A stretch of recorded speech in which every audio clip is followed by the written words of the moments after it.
Hola. Buenos días a todos. Buenos días, vamos a empezar ya la sesión. Bienvenidos a este segundo día de congreso y a esta fantástica mesa de enfermedades renales hereditarias y nefrología básica. Solamente recordar a los ponentes que disponen de 7 minutos para la presentación y tendremos 2 de discusión y preguntas. Vamos a empezar con la primera comunicación, titulada Microvesículas extracelulares urinarias para el diagnóstico precoz de la poliquistosis renal autosómica dominante, que será presentada por la doctora Pérez de la Fundación PubVer. Cuando quiera. Buenos días y muchas gracias a los madrugadores que estáis aquí a pesar de la fiesta de la Hofsen. Os voy a hablar de microvesículas extracelulares urinarias para el diagnóstico de la poliquistosis. Vale. Por el foro en el que estamos no voy a hablar mucho de poliquistosis, sabéis que es la enfermedad renal hereditaria más frecuente y que es una importante causa de entrada en terapia renal sustitutiva. Pero sí que quiero remarcar que, sobre todo desde la aparición del antagonista del receptor de la vasopresina, es todavía más importante, pues, primero, un diagnóstico precoz y, segundo, pues, detectar los pacientes que tendrán criterios de rápida progresión y que será necesario tratar. Para esto es importante buscar biomarcadores que nos ayuden. Una opción de biomarcador son las vesículas extracelulares. Estas son partículas que están envueltas de una membrana lipídica que deriva de la célula de origen y que contienen material similar también a esta misma célula. Son partículas que se liberan tanto en condiciones fisiológicas como patológicas y que se pueden encontrar en prácticamente todos los líquidos del cuerpo humano.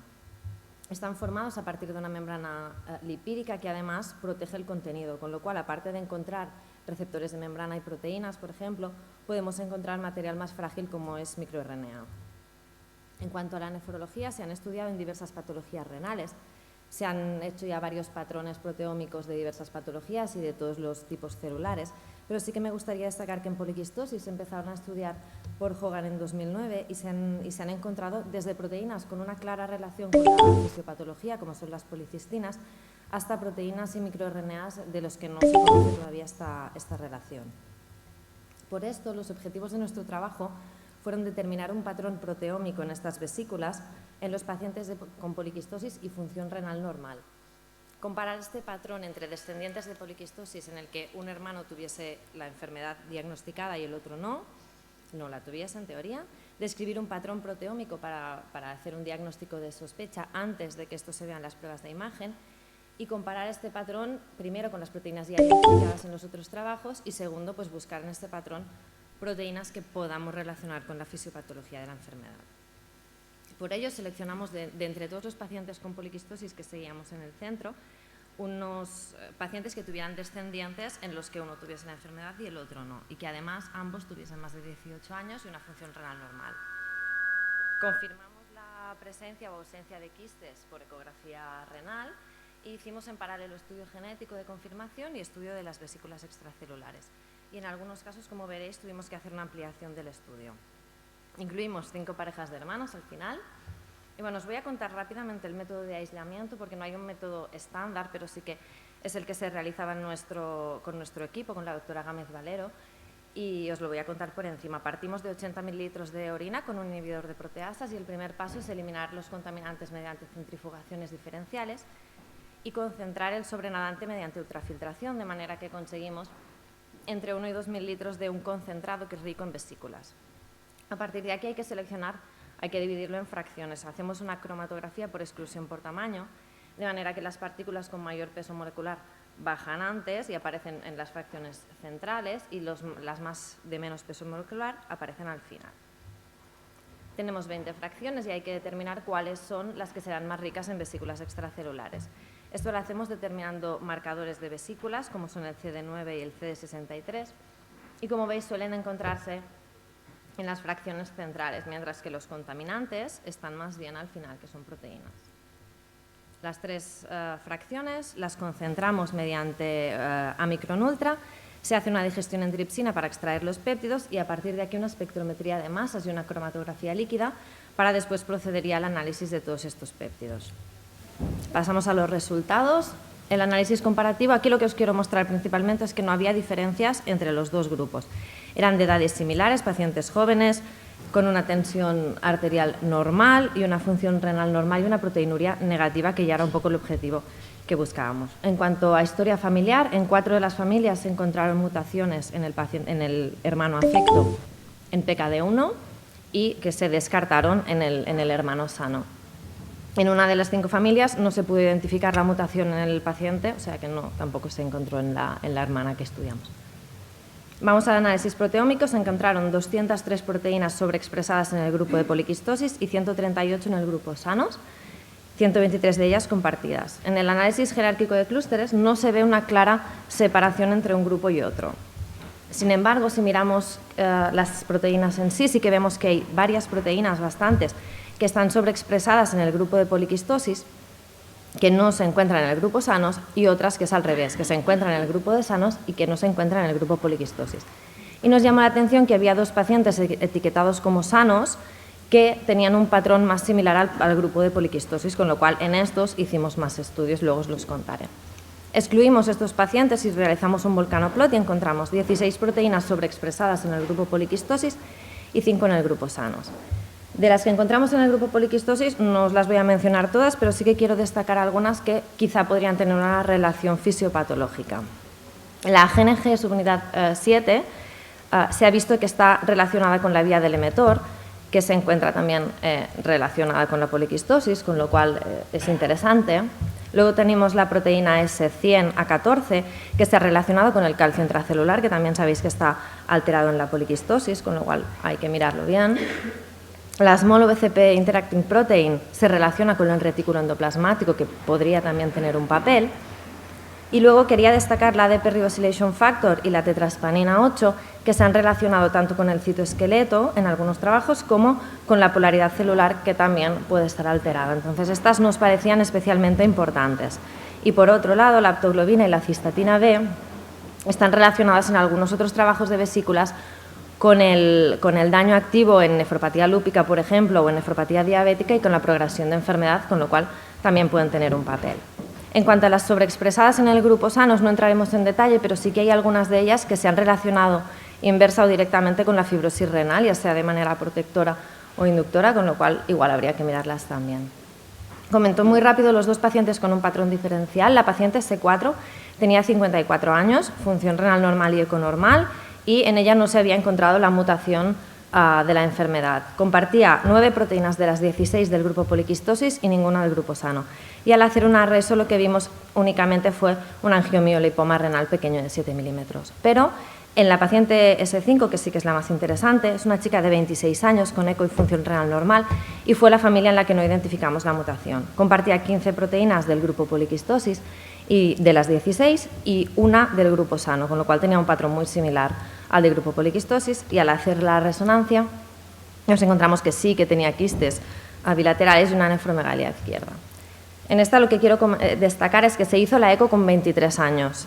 Nosotros hicimos el estudio con vesículas y finalmente la resonancia, que hubo un poco de decalaje, a los 26. Si esta chica hubiese seguido el screening habitual, se hubiese hecho la eco a los 35 y seguramente se hubiese diagnosticado. Pero claro, con el screening de las vesículas, al hacer el diagnóstico de sospecha, la pudimos diagnosticar 9 años antes de lo que la hubiésemos diagnosticado. Rápidamente, conclusiones. Hemos podido determinar un patrón proteómico que permite el diagnóstico de sospecha de pacientes de poliquistosis antes de que aparezcan en los quistes renales por técnicas radiológicas habituales.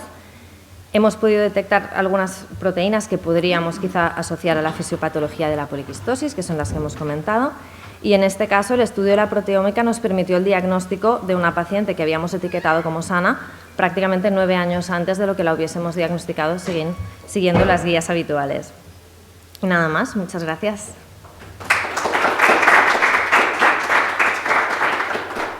Muchas gracias, la verdad que es un trabajo muy interesante. No sé si hay alguna pregunta en la sala que queráis hacer. Decir también que antes se nos ha olvidado que os acerquéis por favor a los micrófonos para hacer si tenéis alguna pregunta. Bueno, a mí me gustaría preguntar si creéis que esto va a ser fácil llevarlo a la práctica clínica habitual, porque, bueno, a ver si se puede convertir en un biomarcador al alcance al final de todo. Y también, que no me ha quedado claro si en la chica, en la S5, al final se hizo estudio genético y se dio con alguna alteración. Cuando hicimos el estudio genético en el hermano no se identificó mutación, con lo cual en ella lo hicimos también y tampoco pudimos identificar, seguramente no la tenemos localizada todavía la mutación. Esto es la parte fácil. La otra es más difícil. Ya me gustaría que pronto pudiera ser aplicable, pero yo creo que es un pequeño paso muy inicial. Sí que, bueno, nos da esperanzas en este campo, pero hace falta mucho trabajo. Pero quizás si se amplía muestra y se consigue comprobar cuáles son las proteínas más destacables, quizás las que hemos mencionado, podría ser más aplicable. Ahora mismo no, porque tienes que hacer las vesículas y mirar todas las proteínas, con lo cual es muy complejo, pero quizás si conseguimos identificar, una no, pero si conseguimos identificar 4 o 5 que conjuntas nos den el patrón, será mucho más fácil de aplicar. Muy bien, muchas gracias. A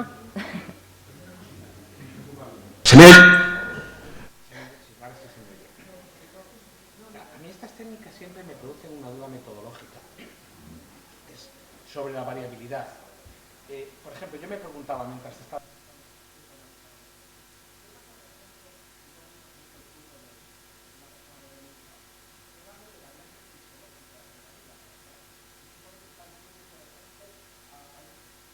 A lavarlo más porque pasa más agua, por ejemplo, por el túbulo proximal, o estar dando unos nutrientes determinados que hacen que determinados transportadores tengan que funcionar más. ¿Alguien o vosotros habéis analizado la variabilidad en el mismo individuo? De momento no, estaría muy bien. De hecho, lo que nos hubiese gustado es volver a mirar las vesículas ahora que han pasado unos años, sobre todo de los pacientes afectos, y ver también cómo han cambiado. Pero realmente esto todavía no está mirado. Sí que es verdad que, claro, si generas más orina, quieras o no, seguramente habrá menos cantidad de vesículas, pero es difícil de saber todavía, está demasiado pronto. A los controladores, ¿no iba a salir un control de tiempo en la parte inferior de las diapositivas o en algún sitio? Pues yo no lo he visto. Venga, vale, sigamos.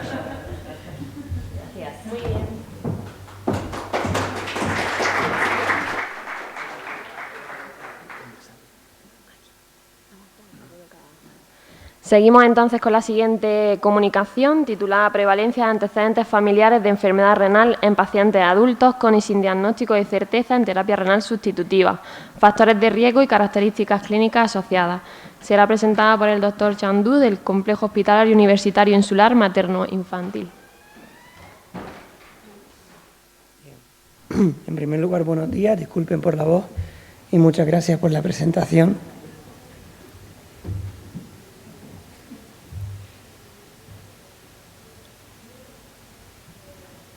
No va el puntero. Ahora, comenzando con la introducción al estudio, dentro de los factores de riesgo conocidos para la enfermedad renal crónica, los familiares de pacientes con nefropatía tienen más prevalencia de enfermedad renal respecto al resto de la población. De hecho, los estudios de agregación familiar de la enfermedad renal crónica estiman una heredabilidad del 25 al 44%. Sin embargo, tenemos que tener en cuenta la edad de los pacientes, puesto que la enfermedad renal hereditaria en adultos supone aproximadamente un 10%, mientras que los niños que precisan tratamiento renal sustitutivo representa aproximadamente el 100%. De esta manera se han realizado distintos estudios multicéntricos a escala nacional con el objetivo de establecer los antecedentes familiares en adultos con enfermedad renal crónica terminal. Esta prevalencia ha supuesto de un 6 a un 30% y todos los estudios concluyen que es necesario un método de cribado para establecer la enfermedad renal en este subgrupo de población. A nivel español, destacar el estudio GENSEN, que va a ser llevado a cabo con el objetivo de detectar enfermedades hereditarias en pacientes con insuficiencia renal avanzada sin un diagnóstico de certeza. De esta manera, nuestros objetivos son los siguientes. En primer lugar, establecer la prevalencia de antecedentes familiares de nefropatía en nuestra muestra y establecer la prevalencia de pacientes que no tienen un diagnóstico de certeza.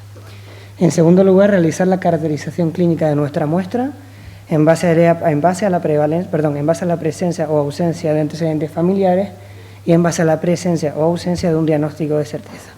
Y en tercer lugar, qué pacientes de nuestra muestra serían subsidiarios a un estudio genético en busca de una enfermedad renal hereditaria, teniendo en cuenta que serían todos aquellos pacientes que tengan antecedentes familiares y que además no tengan un diagnóstico de certeza. De esta manera os presentamos un estudio observacional y transversal cuya muestra fue recogida desde noviembre de 2021 hasta abril del 2022, recogiendo las siguientes variables. En primer lugar, variables clínicas, como son la hipertensión arterial y la diabetes mellitus. En segundo lugar, datos demográficos, como es la edad de inicio en tratamiento renal de cada paciente. Y en tercer lugar, hallazgos analíticos objetivados en la primera analítica que solicita el nefrólogo en su seguimiento, como son la hiperuricemia, el perfil lipídico, la presencia de hematuria o la presencia de proteinuria. Y en último lugar, los antecedentes familiares de nefropatía y el diagnóstico de certeza. En cuanto a los antecedentes familiares, se recogieron a través de la historia clínica y a través de un cuestionario que fue facilitado a cada paciente o por consecuencia a cada familiar, donde se recogían los siguientes datos. En primer lugar, el número de familiares afectos con nefropatía, ya sea de primero o segundo grado, y el estatus nefrológico de ese familiar. De manera que si se encuentra en seguimiento a consultas de nefrología, se encuentra en hemodiálisis o diálisis peritoneal, o es un familiar con un trasplante renal. En cuanto al diagnóstico de certeza, nuestro estudio se estableció como todo aquel diagnóstico clínico, radiológico o anatomopatológico que justifique la causa de la enfermedad renal crónica en base al seguimiento nefrológico del paciente. Comenzamos con los resultados. Es una muestra de 114 pacientes, donde la mayoría son hombres y la mayoría están en régimen de hemodiálisis crónica, con una edad media de 64 años, una edad de inicio en tratamiento renal de 57 años y un tiempo medio en tratamiento renal de 6 años. En cuanto a la prevalencia del diagnóstico de certeza, recordemos que son 114 pacientes, casi el 28% de la muestra no presentaban un diagnóstico de certeza. Y en cuanto a la prevalencia de antecedentes familiares, es un 36% de la muestra quien presenta antecedentes familiares de nefropatía, siendo la mayoría de los casos con un único familiar afecto. De esta manera dividimos la muestra en pacientes con diagnóstico de certeza y sin diagnóstico de certeza, estableciendo que en este segundo grupo existían más antecedentes familiares de nefropatía y siendo esto estadísticamente significativo.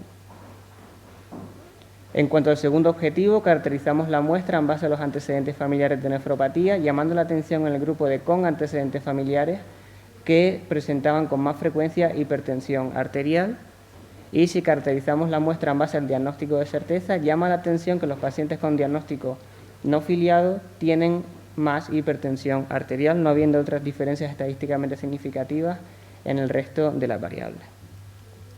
En cuanto al tercer objetivo, ¿qué paciente sería subsidiario a realizar un estudio genético? Recordemos que para nosotros serían aquellos pacientes con antecedentes familiares de nefropatía que no tienen un diagnóstico de certeza, suponiendo el 15% de la muestra. A continuación plasmo una tabla comparativa donde presentamos el estudio actual y presentamos la literatura médica. En primer lugar, los antecedentes familiares de enfermedad renal crónica terminal en nuestro estudio fueron un 36% y, como comenté en la introducción, los ensayos multicéntricos desarrollados a nivel nacional estimaban una prevalencia de un 6 a un 30%. En segundo lugar, los pacientes sin diagnóstico de certeza fue un casi un 28%. Sin embargo, en las estadísticas de la SEN, este porcentaje varía de un 7 a un 39%, aumentando en base aumenta la edad del paciente. En último lugar, ¿qué pacientes serían subsidiarios a solicitar un estudio genético?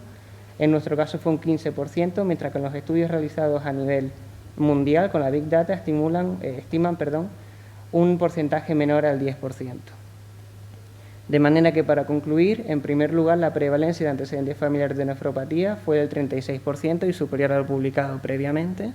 En segundo lugar, la prevalencia de enfermedad renal sin diagnóstico fue de casi un 28%. En tercer lugar, los pacientes que no tenían un diagnóstico de certeza presentaban con mayor frecuencia antecedentes familiares de enfermedad renal. A continuación, es el 15% de la muestra quien cumple que, por un lado, tiene antecedentes familiares de enfermedad renal y, por otro lado, no tenían un diagnóstico de certeza, siendo este porcentaje el que, como mínimo, habría que descartar una enfermedad renal hereditaria. Y, por último, tanto los pacientes con antecedentes familiares de enfermedad renal como aquellos que no tenían un diagnóstico de certeza presentaban clínicamente con mayor frecuencia hipertensión arterial. Gracias.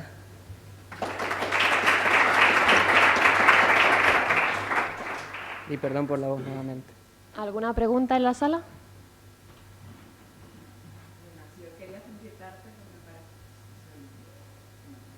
Yo no sé si se oye. A ver, ahora.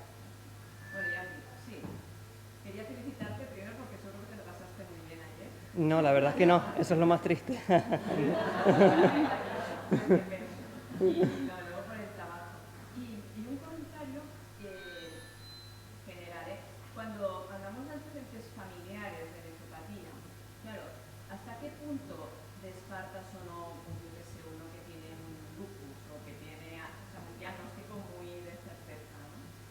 Claro, a la hora de estudiar la muestra, cuando la dividimos en base al diagnóstico de certeza, una cosa que no comenté es que nosotros ya habíamos previamente descartado todos aquellos pacientes que tenían una enfermedad renal hereditaria conocida, y por otro lado, en cuanto a la hora de establecer los antecedentes familiares de nefropatía, en nuestro caso fue a través de la historia clínica y a través de un cuestionario en cuestión.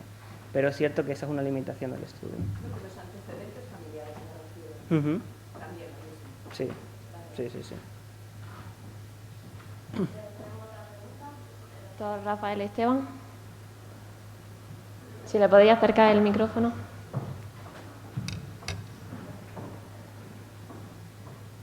También me sumo a la felicitación.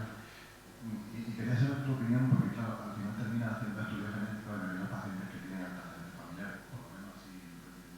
Sin un diagnóstico de certeza. Claro. Y de esa forma, pues posiblemente aquellas enfermedades que son recesivas para parar, ¿no?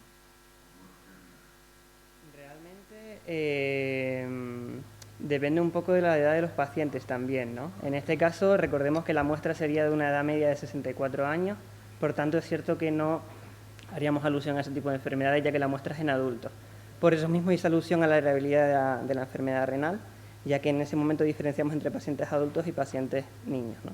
Sí, sí, sí, sin duda. Muy bien. Pues muchas gracias. Seguimos con la siguiente comunicación.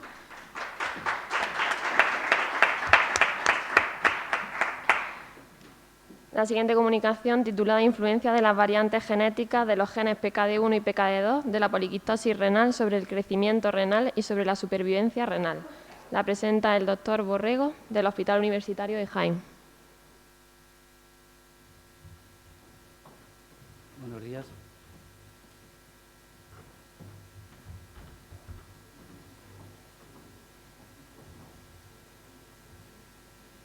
Bueno, como ya os he dicho aquí y sabéis de sobra, la poliquistosis se asocia a pacientes que tienen mutaciones PKD1 y PKD2 fundamentalmente.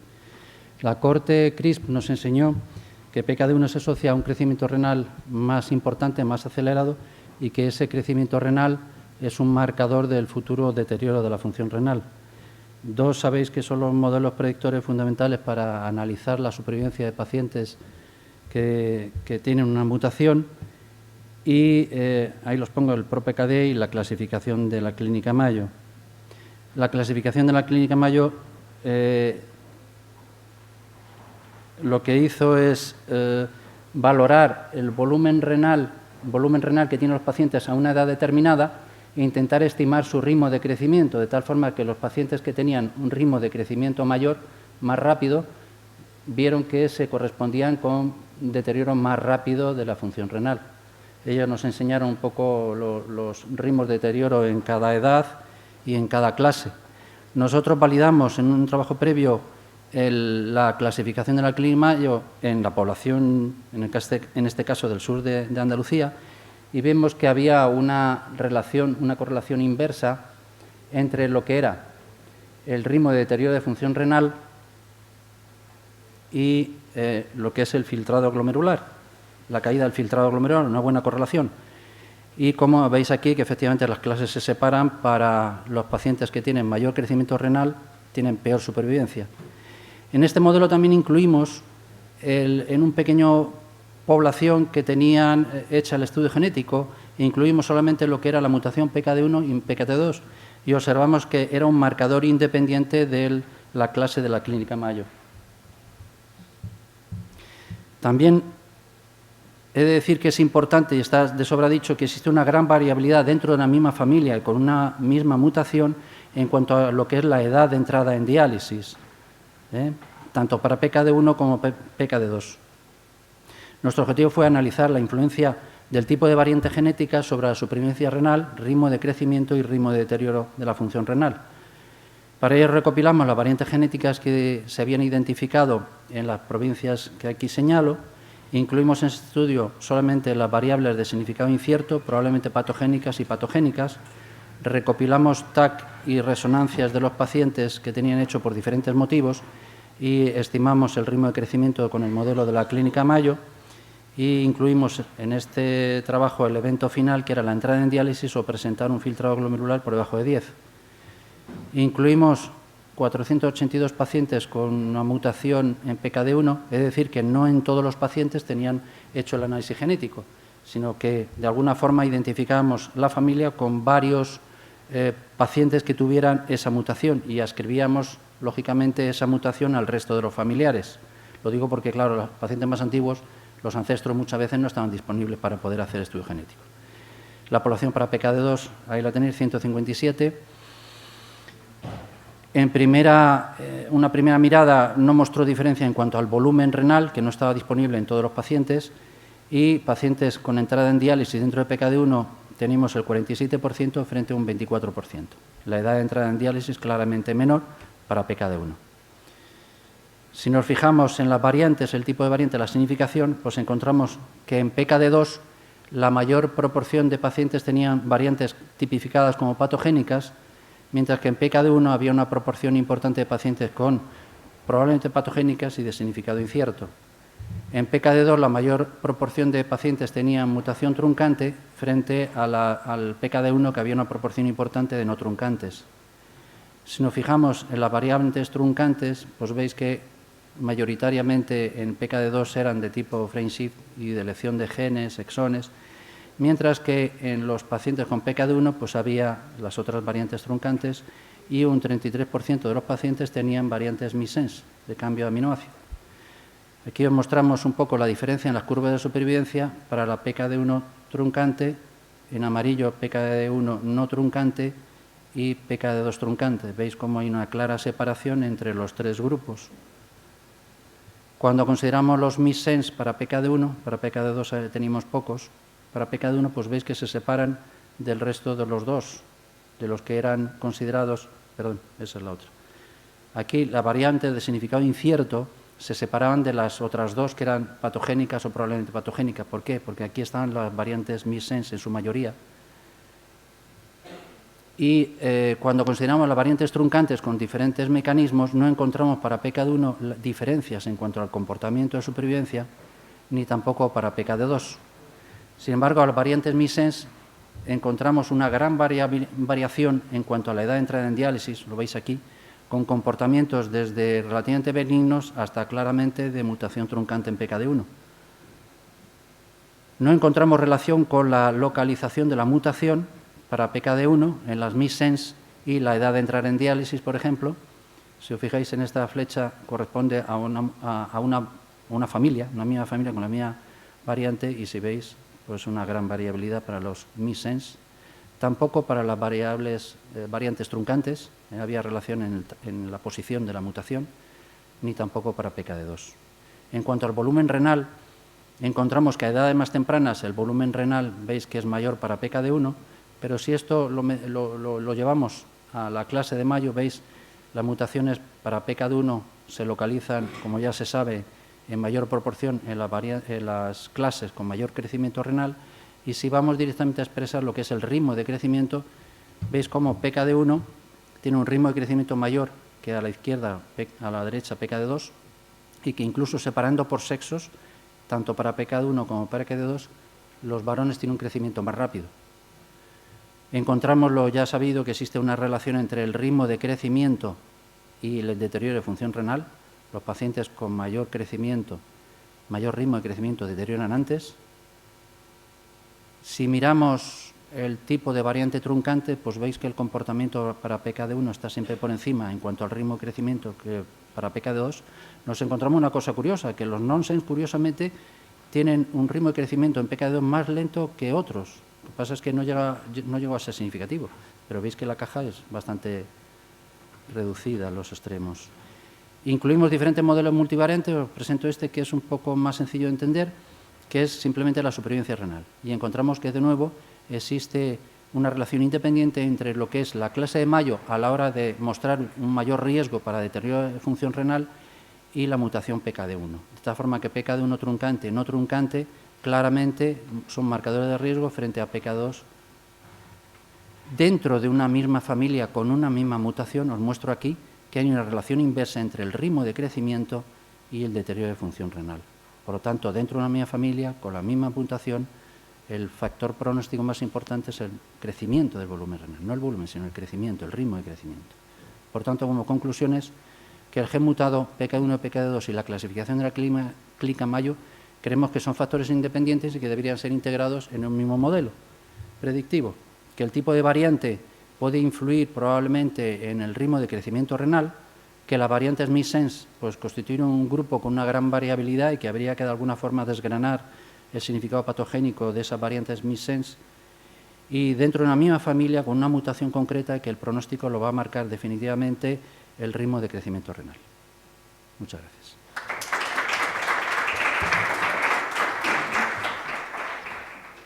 Pues enhorabuena por el trabajo, la verdad que habéis englobado a un gran número de pacientes. No sé si hay alguna pregunta en la sala.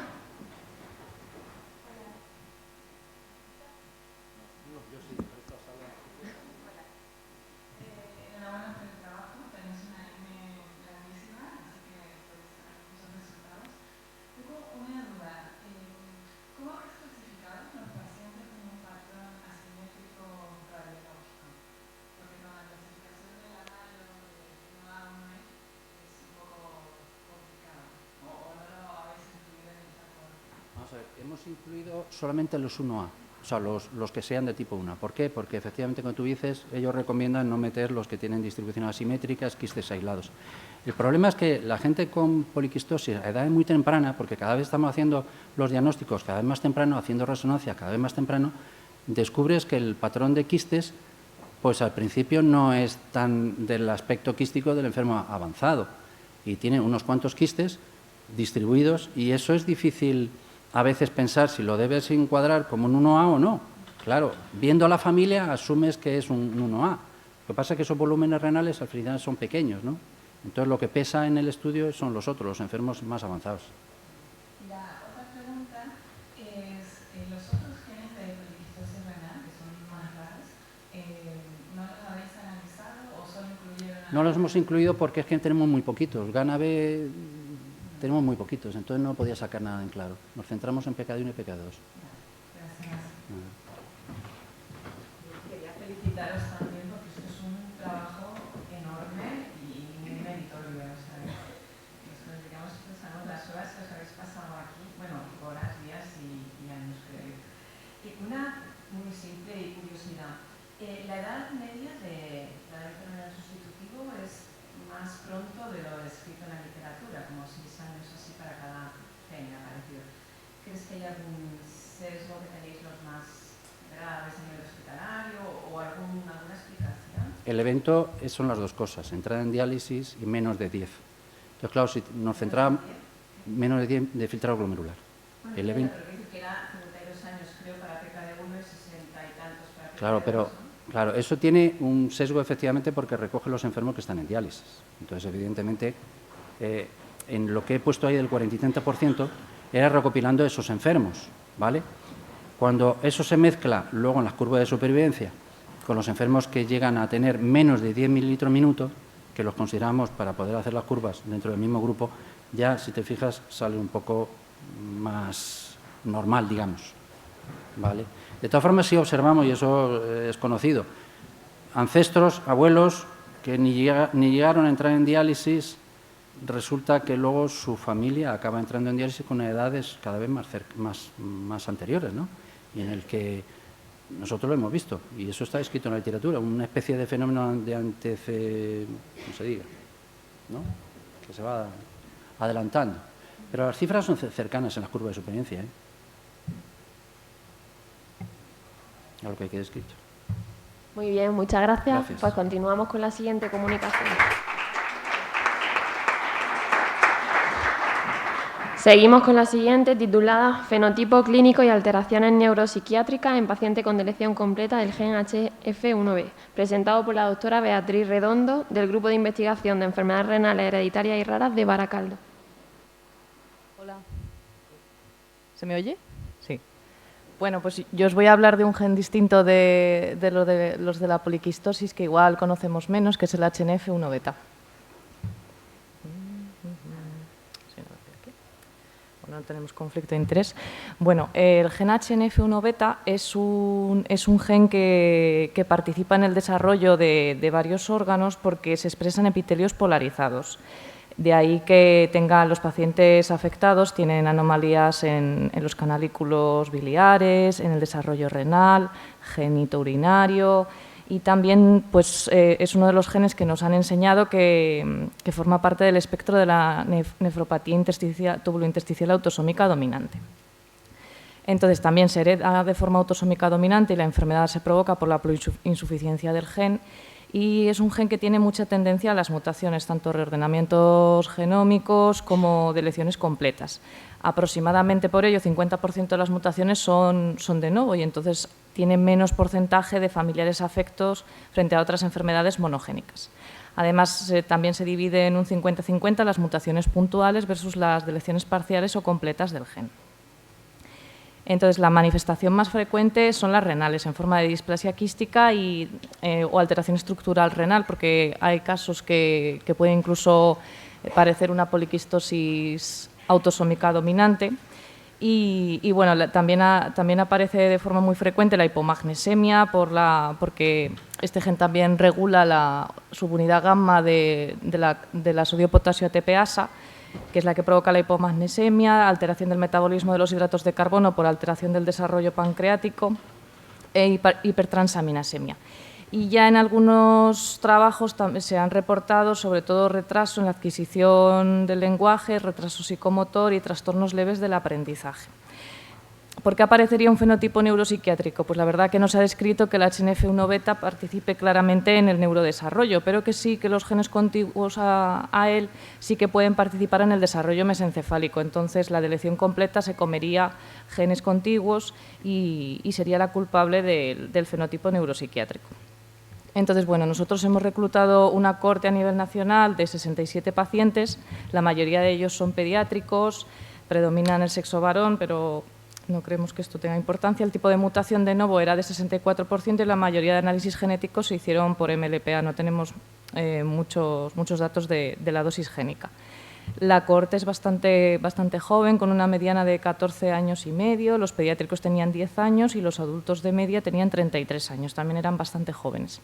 Hemos definido insuficiencia renal como filtrado menor de 90, que en adultos pues esto no es tan ortodoxo, pero bueno, en los niños sí, y entonces tenemos un total de pacientes de 44% con filtrados menores de 90, aunque luego cuando vemos las medianas, pues el filtrado glomerular en el grupo RC tampoco está bajo, que es 80. Entonces, comparando el grupo pediátrico con el adulto, no hemos visto diferencias en cuanto a la prevalencia de RC, ni de los estadios, ni la prevalencia de alteraciones renales, pero sí de la presencia de displasia quística e hiperecogenicidad, que son datos que se fijan mucho los radiólogos pediátricos en describírselo, pero que igual los radiólogos en adultos pues no nos cuentan tanto, o igual nosotros no nos hemos fijado. Y luego, en el resto de características fenotípicas, sobre todo se diferencian en la prevalencia de alteraciones en los hidratos de carbono, que es más prevalente en adultos, y de hipertransaminasemia. Entonces, luego haciendo más comparaciones entre subgrupos, los pacientes que tienen alteraciones de los hidratos de carbono tienen más prevalencia de alteraciones pancreáticas, que es sobre todo atrofia pancreática, y los pacientes que tienen insuficiencia renal tienen más prevalencia de hiperuricemia. Y ahora veremos por qué hago la diferenciación en las alteraciones de las transaminasas. Pues parece que ser niño pues sale como un factor protector, pero bueno, sí que se ha visto que la hipertransaminasemia es más frecuente en pacientes adultos. No se relaciona con otras alteraciones fenotípicas que pudieran ser asimilables, como por ejemplo las alteraciones de la glándula pancreática, la hiperuricemia, la hipomagnesemia. Entonces, varios reportes de casos pues en registros nacionales, pediátricos, sobre todo el grupo danés, el grupo francés y el grupo de Clisol en Inglaterra, pues sí que han descrito que tienen más prevalencia de trastornos psiquiátricos, que tienen trastornos del aprendizaje, tienen mayor puntuación en el score de rasgos autistas, que tienen cierta discapacidad intelectual o que tienen necesidades educacionales especiales. Entonces, en cuanto a las variables del neurodesarrollo en nuestros pacientes, pues hemos diferenciado. En los pacientes pediátricos sí que era fácil adquirir este tipo de datos. Un 23% tenían retraso escolar o necesidad de apoyo, un 20,9% tenía retraso psicomotor y un 23,5% tenía retraso en la adquisición del lenguaje. Y como datos subrogados en adultos, porque la verdad que esto no es algo que ellos que los pacientes podían contarnos fácilmente, pues teníamos un 30% de pacientes que no habían trabajado, un 38% de los que pudimos tener datos no tenían una autonomía personal de poder vivir solos y ese tipo de cosas, aunque luego cuando vemos el grado de estudios, pues sí que la mayoría ya al menos habían completado la educación obligatoria y pues 72% ya habían hecho un bachillerato medio y 12% tenían estudios universitarios. En cuanto a la patología neuropsiquiátrica, no hubo diferencias en cuanto a la prevalencia. En los pediátricos teníamos 31,7% y en adultos 30,4%. Sobre todo en los niños teníamos trastornos del espectro autista y trastornos del comportamiento como el trastorno oposicionista.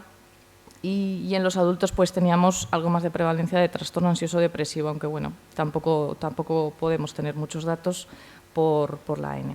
De patología neurológica, la verdad que tuvimos muy poquitos casos, un caso de discalculia disnumeria, hipotonía en un niño pequeño y bueno, no vimos mucha prevalencia. Entonces, bueno, pensando que la agregación de alteraciones fenotípicas clásicas te podía predecir un fenotipo del neurodesarrollo más grave, pues intentamos buscar variables que fuesen predictivas y sí que vimos que la alteración de las transaminasas podía tener valor. Y luego en los modelos predictivos de patología psiquiátrica sí que parecía que tenía cierto valor, que el área bajo la curva tenía una predicción aceptable. Y luego destacar que en el de retraso psicomotor esto solo lo podíamos recabar en los pacientes pediátricos y también fue una variable predictiva, incluso con mejor valor predictivo por el área bajo la curva.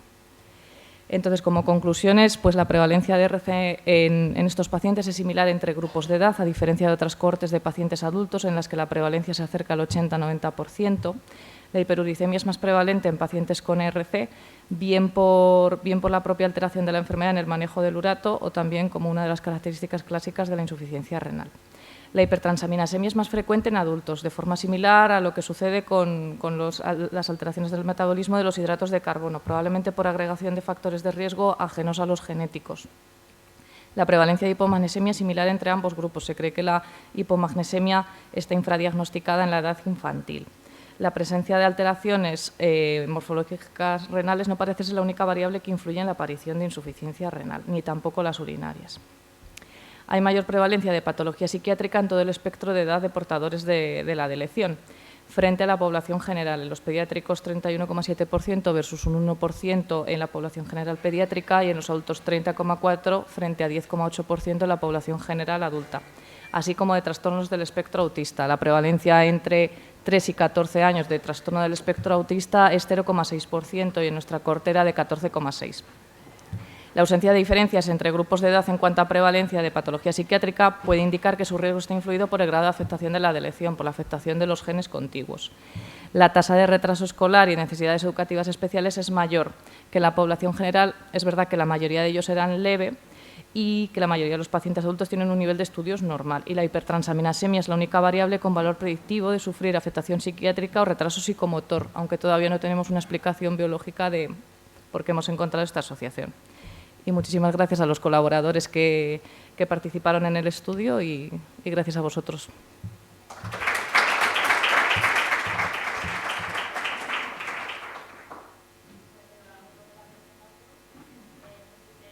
¿Está en la sala? Bueno, yo preguntar simplemente si de todos esos pacientes alguno al final ha terminado con una enfermedad renal crónica terminal que haya necesitado terapia renal sustitutiva. Sé que son todos muy jóvenes, muchos pediátricos aún. Sí, la verdad que no había muchos que estuviesen en el estadio 5, sí que había alguno que incluso estaba trasplantado, y es que la aparición de insuficiencia renal es muy variable, incluso entre la misma familia que tiene la misma mutación, y sí que se ha visto que pueden acabar en diálisis. Sí. Y además de la hipomagnesemia, ¿habéis visto algún otro trastorno iónico así a destacar?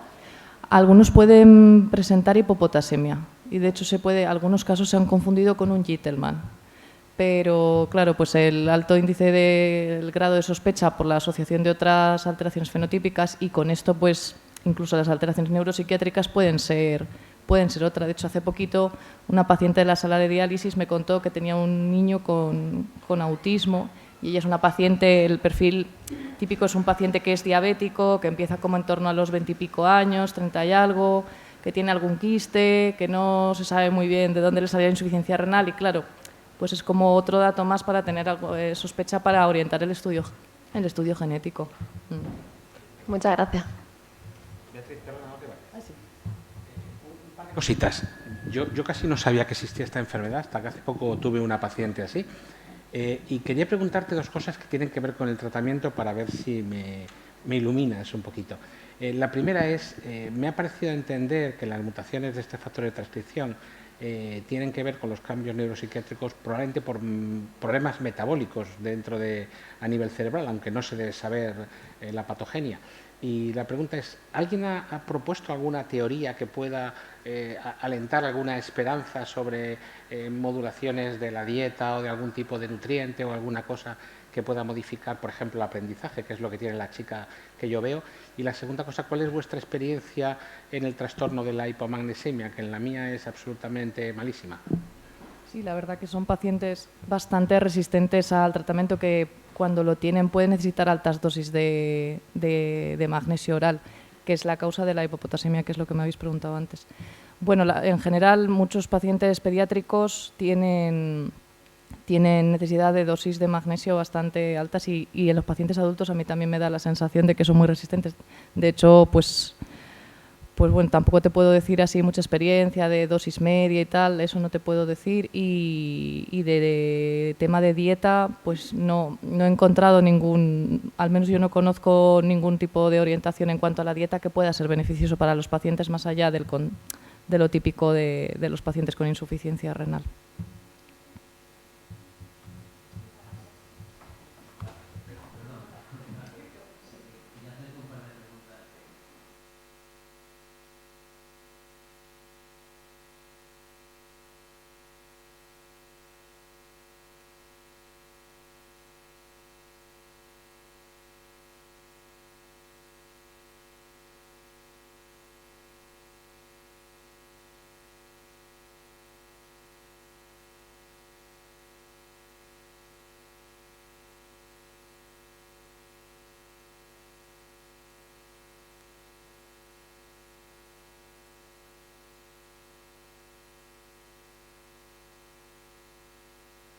En cuanto a la dosis génica con los arrays CGH, pues todavía eso es como un paso más de lo que queremos hacer para saber y poder estratificar qué pacientes tienen más riesgo. Entonces, pues ahora mismo no te puedo decir, pero sí que es una cosa que queremos hacer, poder a todos los pacientes que solo tienen el MLPA, poder hacerle la dosis génica y poder saber qué genes son los afectados contiguamente que participen en el fenotipo. ¿Crees que los pacientes que son monorrelos, que hay un porcentaje de este tipo de pacientes con MCCH tienen algún tipo o podrían tener algún sesgo relacionado con esa alteraciones o esa variabilidad personal? En cuanto al desarrollo de insuficiencia renal, ¿te refieres? Sí, totalmente. Sí, totalmente. La verdad que la agenesia renal no era de las alteraciones más frecuentes en los pacientes cuando dividíamos, porque recogíamos displasia quística, agenesia renal y sobre todo pues también alteraciones de la vía urinaria. Y no era de lo más frecuente la agenesia renal, pero sí que había como un 15% de pacientes que lo tenían. Muchas gracias.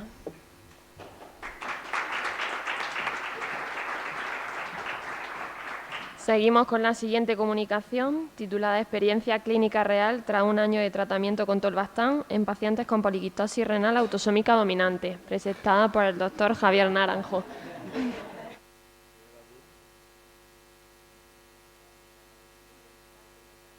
Cuando quiera. Buenos días a todos. Bueno, soy el doctor Javier Naranjo del Hospital Puerta del Mar de Cádiz y voy a presentar nuestra comunicación de experiencia clínica real tras un año de tratamiento con tolvaptan en pacientes con poliquistosis renal. Bueno, como todos sabéis, tolvaptan es un antagonista del receptor de la vasopresina, que ha sido aprobado hace ya 10 años para el tratamiento de la poliquistosis renal autosómica dominante y actualmente es el único tratamiento que ha demostrado el lentecimiento del deterioro de la función renal en poliquistosis renal. Sin embargo, la experiencia en práctica clínica habitual que tenemos con tolvaptan es limitada. Para realizar este trabajo han participado nefrólogos de 14 centros de Andalucía y reclutamos un total de 220 pacientes entre octubre de 2017 y octubre de 2020, de los cuales un 21,8% abandonaron el tratamiento. La mayoría de los pacientes que abandonaron ese tratamiento fueron por efectos secundarios acuaréticos y objetivamos que 5 pacientes se les suspendió el tratamiento por elevación de transaminasa, que se normalizó tras la suspensión del fármaco. A estos 48 pacientes se le sumaron 9 más que no tenían datos suficientes para incluirse en el estudio y finalmente 163 pacientes fueron incluidos con tratamiento durante un año con tolvaptan.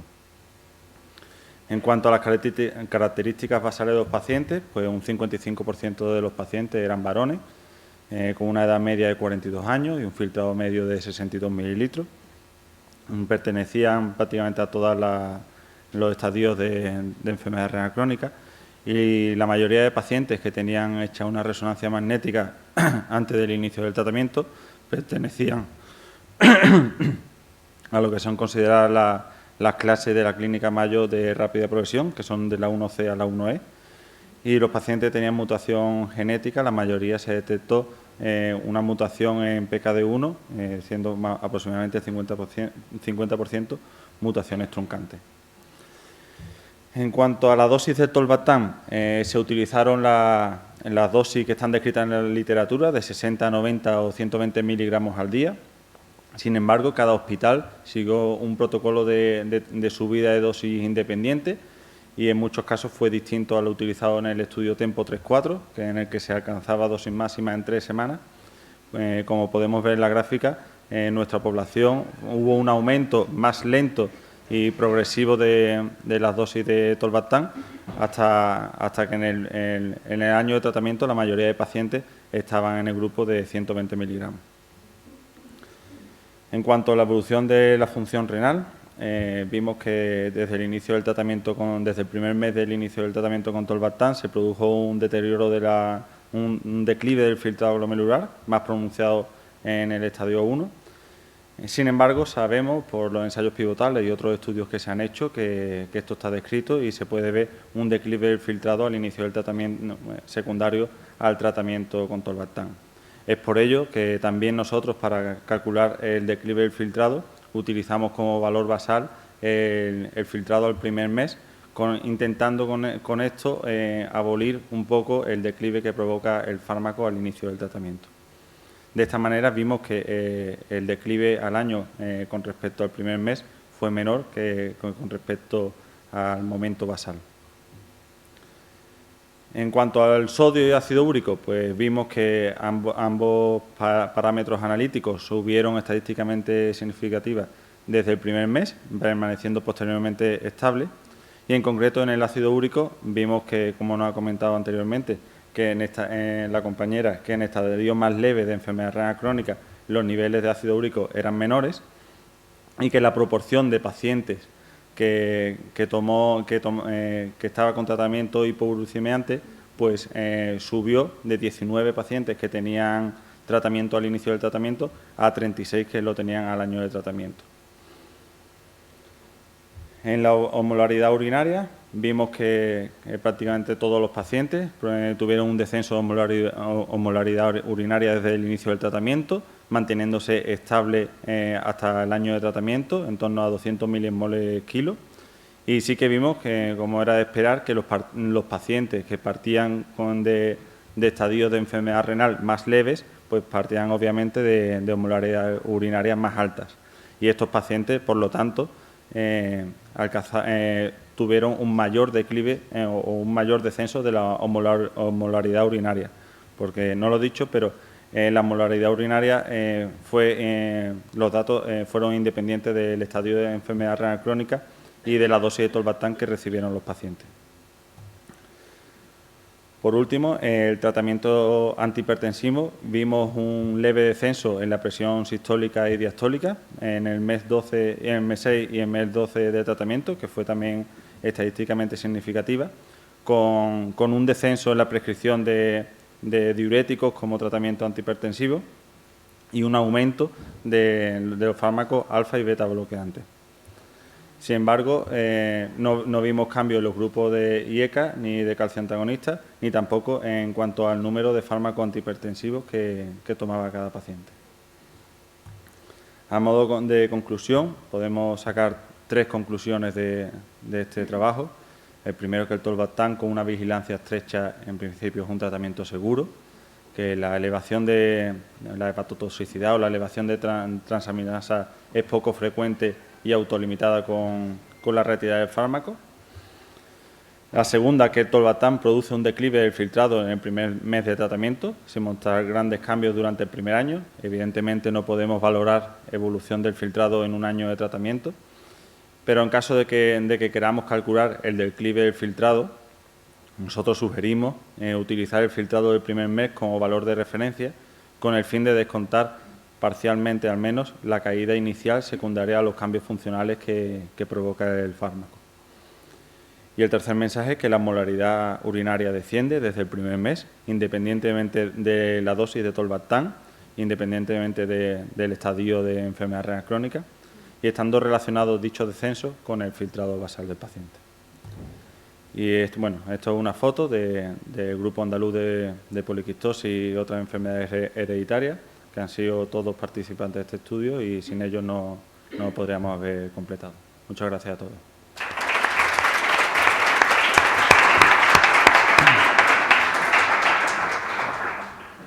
Pues enhorabuena por el trabajo.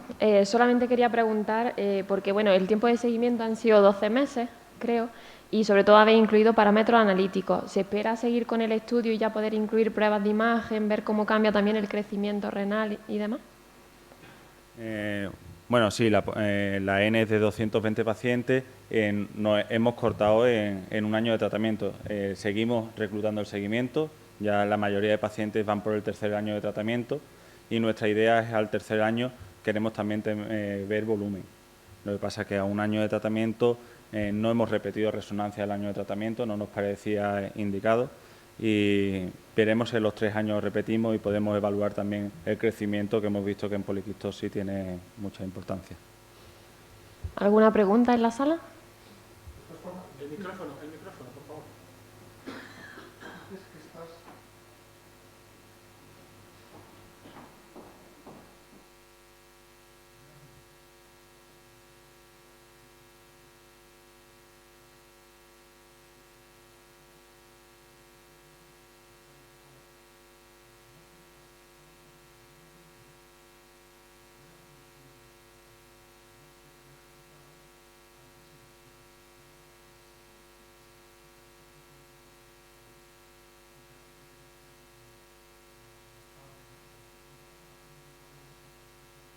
Sí, nosotros hemos recogido hasta 3 años, en el artículo sale, hemos comparado con cada paciente consigo mismo los 3 años previos. Entonces, con un año no nos hemos querido comparar el declive que tenían previo al inicio del tratamiento con el que han tenido el primer año. Lo mismo cuando tengamos 3 o 5 años, que son datos ya al tener más evolución, más objetivos, sí podemos comparar a cada paciente el declive que tenía antes con el que ha tenido posteriormente. Sin embargo, bueno, hay que saber que el declive no siempre es igual en los pacientes y a medida que va avanzando la enfermedad, pues el mismo paciente va teniendo un perfil de declive distinto. Pero sí, tenemos recogido hasta 3 años anteriores y bueno, se puede comparar al no tener un grupo control, pues al paciente consigo mismo.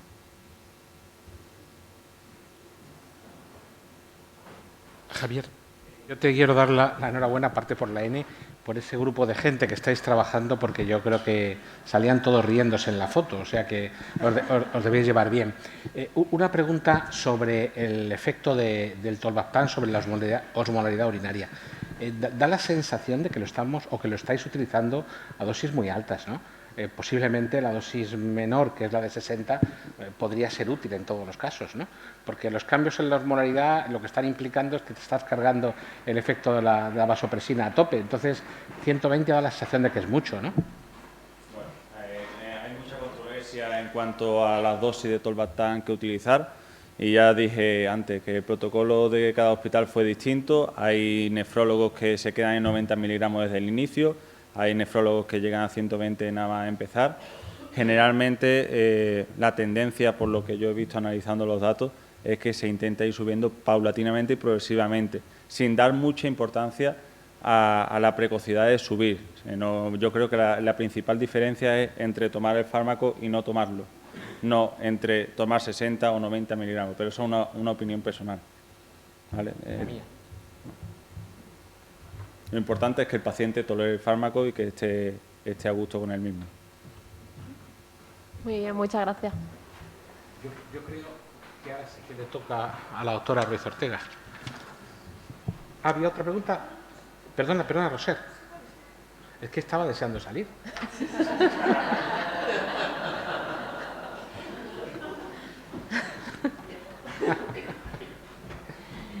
Bueno, ella va a hablarnos del infiltrado inflamatorio y la oxidación molecular provoca un aumento en la fibrosis renal asociado a la transición de DRA, me imagino que es daño renal agudo, a enfermedad renal crónica en ratones envejecidos.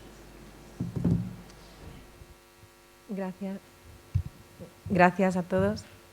Tengo muchas ganas de contaros este trabajo de investigación básica. Es cambiando de tercio por completo, ¿vale? Y nosotros nos estamos presentando a un problema que hay ahora mismo en investigación, es el por qué los pacientes cuando sufren un daño renal agudo, un fracaso renal agudo, algunos progresan a enfermedad renal crónica y otros no. Todos sabemos que no hay biomarcadores para saber qué paciente va a progresar o cuál no va a progresar, ni siquiera sabemos si la gente de 50 años tiene un riñón funcional normal o no. Entonces ahí tenemos un campo de investigación muy amplio en nefrología y también sabemos que cuando la gente va envejeciendo tiene mayor predisposición al daño renal, cuando hay un daño renal se ponen peor, hay más posibilidad de muerte y hay más posibilidad de que progresen.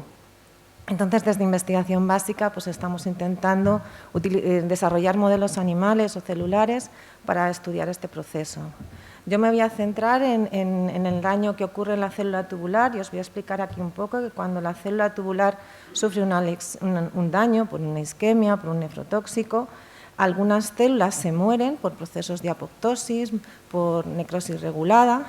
Otras células están bien y recuperan su funcionalidad, se regeneran y volvemos a tener el túbulo funcional, pero una gran cantidad de células quedan como tocadas en un estadio ahí que no es funcional, que sufren un cambio de fenotipo, que antiguamente se pensaba que era solamente un fenotipo más profibrótico, lo que se llama una transición epitelio-mesenquimal parcial. Ahora estamos cada vez más convencidos que es un fenotipo senescente, que cambia la característica de la célula, sufre un arresto del ciclo celular y un aumento, un cambio en el secretoma, en las proteínas que secreta y que secretan más proteínas inflamatorias y fibróticas que contribuyen a la progresión del daño, a la mayor fibrosis.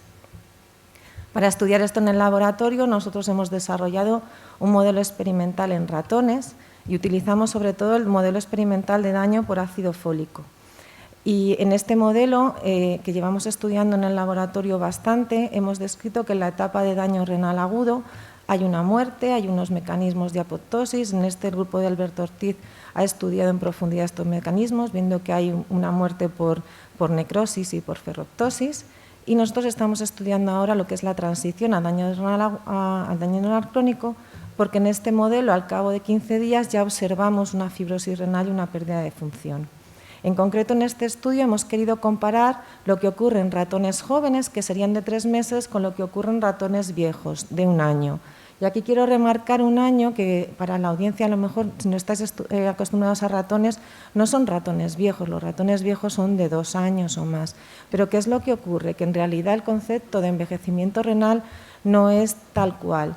Ayer el doctor Alberto Ortiz comentó que sí, que en los pacientes muy envejecidos sí hay un problema renal, pero ya a partir de los 50 años empezamos a tener un problema de función renal y un envejecimiento en el riñón.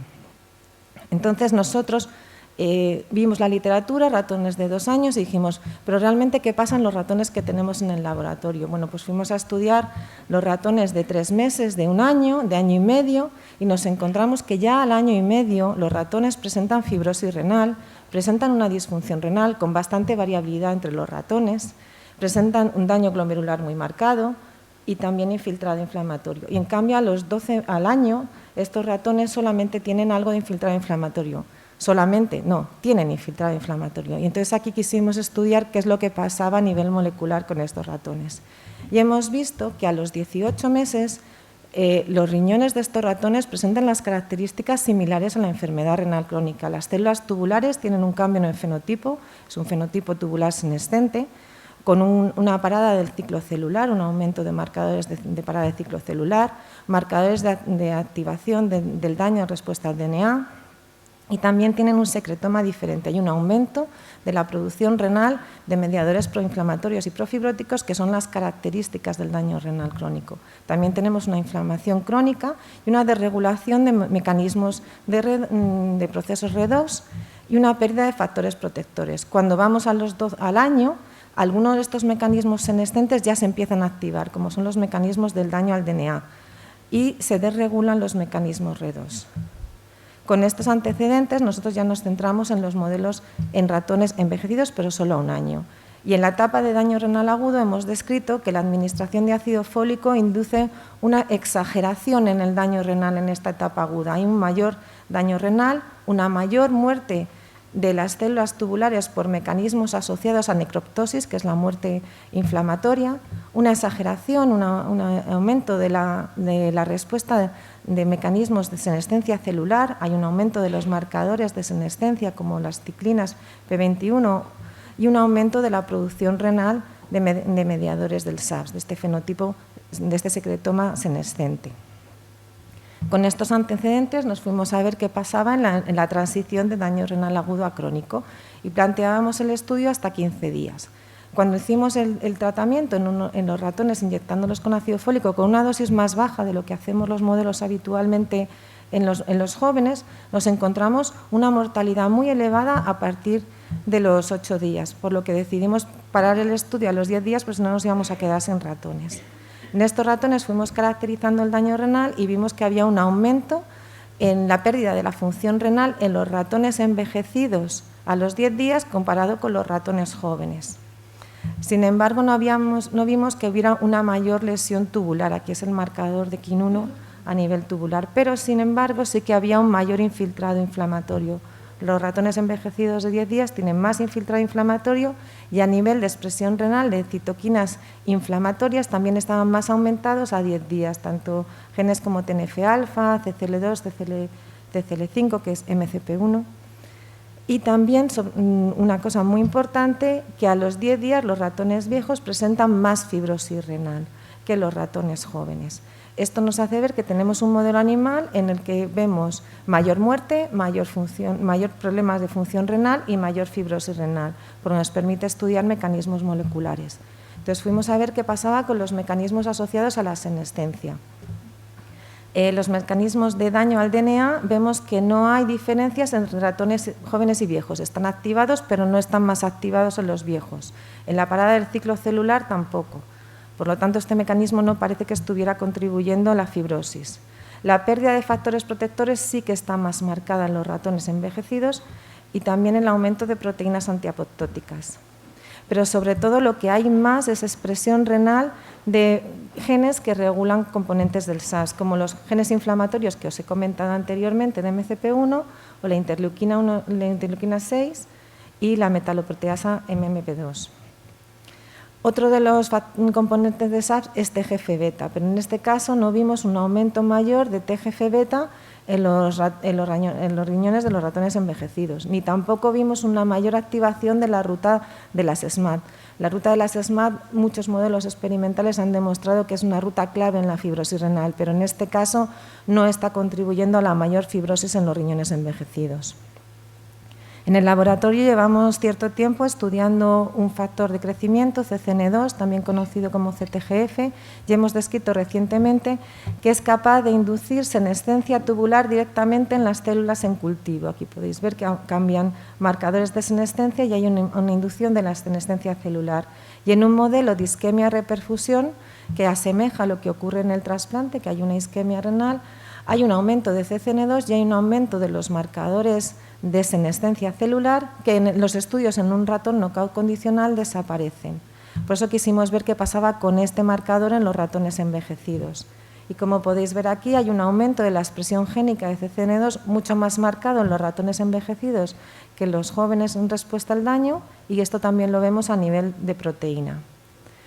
Con esta proteína hemos estado estudiando mecanismos celulares implicados en la senescencia celular y hemos descrito que la activación del estrés oxidativo es muy importante en estos mecanismos del daño, y lo hemos descrito en un modelo de isquemia-reperfusión utilizando este ratón condicional, por lo cual también hemos demostrado que CTGF directamente es capaz de inducir la oxidación a nivel renal. Y en estudios in vitro, la modulación de CTGF nos modula mecanismos de peroxidación lipídica y nitración de proteínas en ausencia de CTGF. Por eso fuimos a ver qué pasaba en los ratones envejecidos. Como podéis ver aquí, hay un aumento. ¿Qué ha pasado? Bueno, hay un aumento de la nitración. Ah, no, bueno, da igual. Sí, sigo. Hay un aumento de la nitración y también hay una desregulación de los mecanismos de estrés oxidativo. La activación de NRF2 está aumentada en los ratones envejecidos, aunque este mecanismo es un mecanismo a nivel transcripcional que sobre todo regula genes de oxidación que están desregulados, y como conclusión, pues el modelo experimental que tenemos nos puede permitir estudiar la transición de daño renal agudo a enfermedad renal crónica, donde los mecanismos de regulación de estrés oxidativo están muy implicados y parece que el mediador CCN2, que es un componente del SAP, sería un importante mediador de la senescencia asociada a envejecimiento. Y por último, la gente que ha realizado el estudio en el laboratorio, sobre todo Laura Márquez, que es la persona que está llevando esta línea de investigación.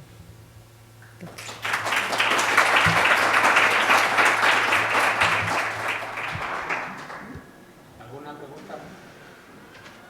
¿Algún comentario?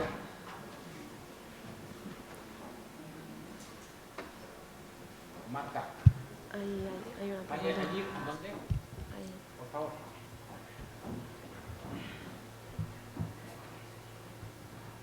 Enhorabuena por la presentación. Bueno, una pregunta que hay una duda, yo creo que para los neurólogos. Hemos puesto un modelo de toxicidad renal con ácido fólico, ¿correcto?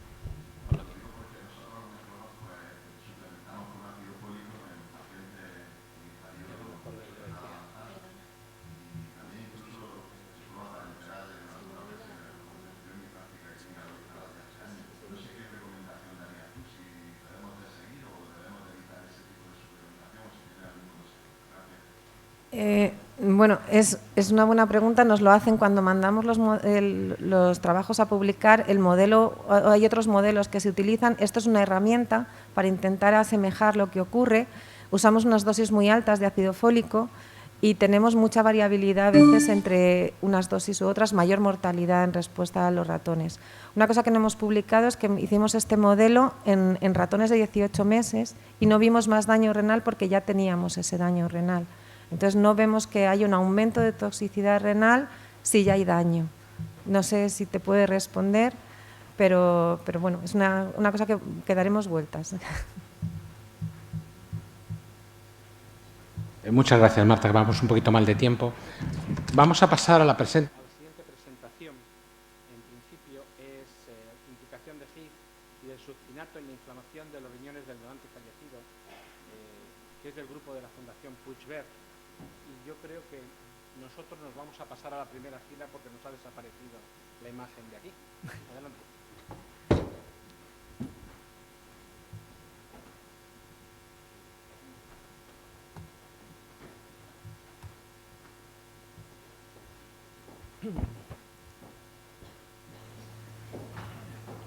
Muy buenos días a todos. Yo les hablaré de la implicación de HIF-1-alfa y del succinato en la inflamación de los riñones de donante fallecido. En el trasplante renal tenemos dos tipos de donante, el donante cadáver y el donante vivo. En función del tipo de donante, ya hemos observado que hay una influencia en el pronóstico de este trasplante. Nuestra hipótesis es que en donantes cadáveres el estado inflamatorio antiinflamatorio preimplantacional del órgano intervendría o causaría una fibrosis en el injerto, que a largo término podría causar una disminución de la función renal en el receptor.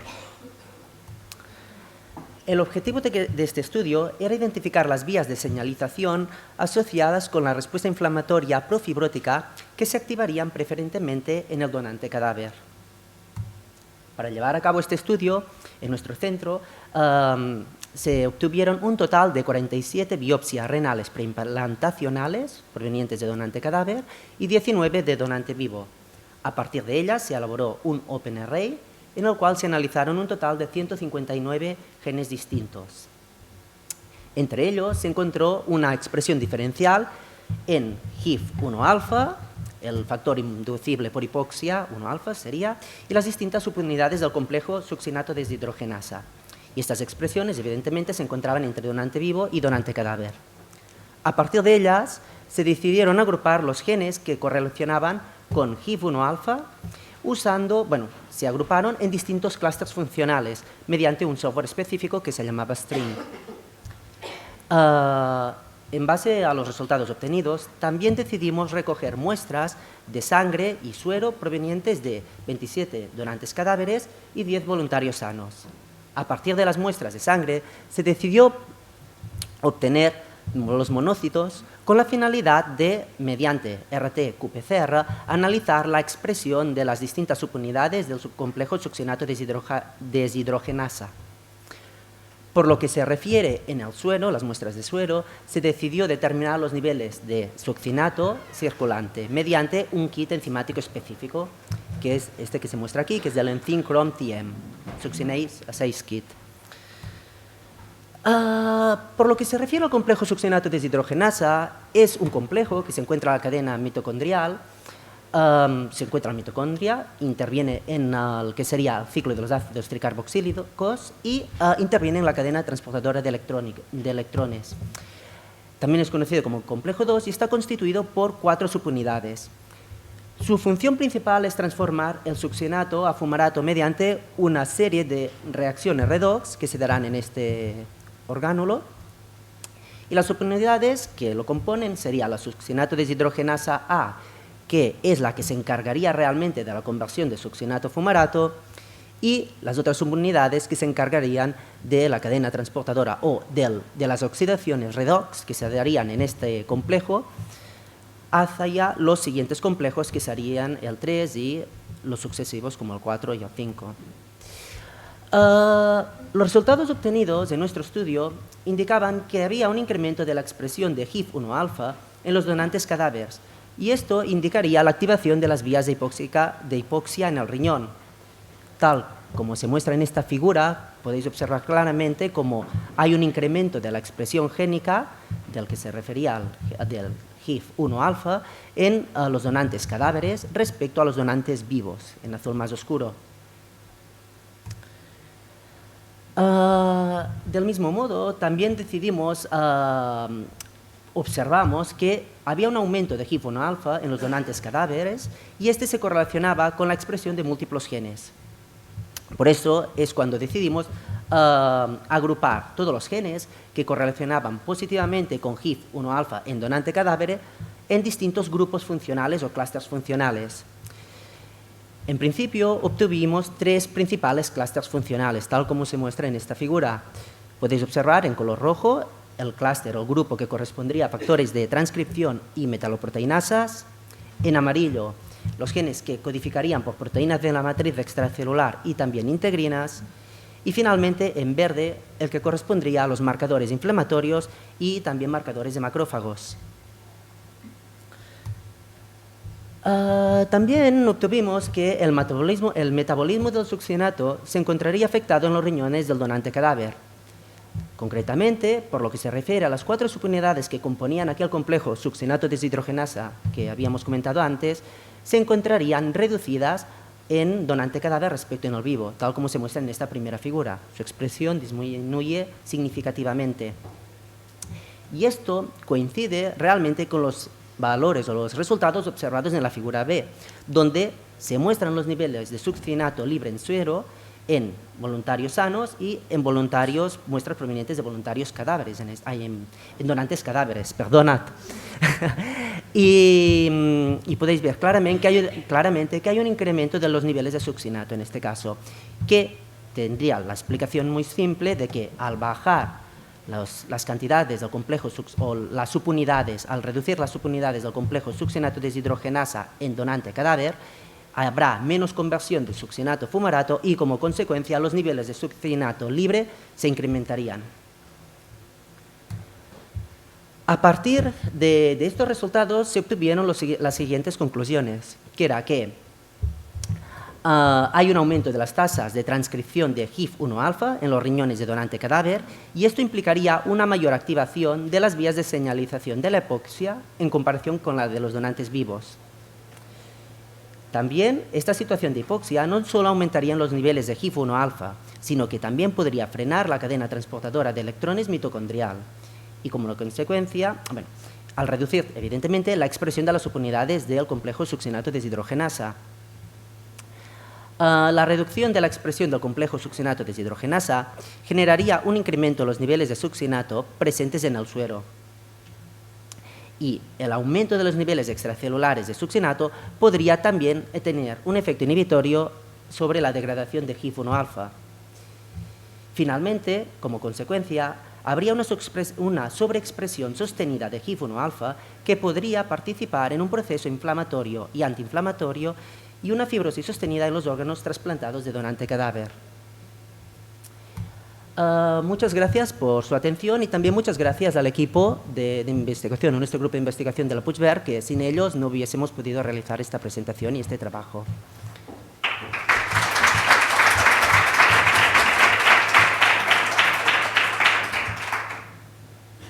¿Alguna pregunta?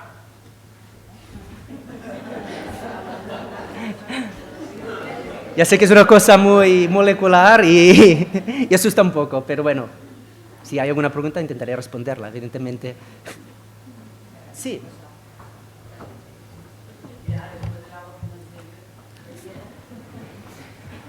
Solo una cosa, muchas gracias por la presentación.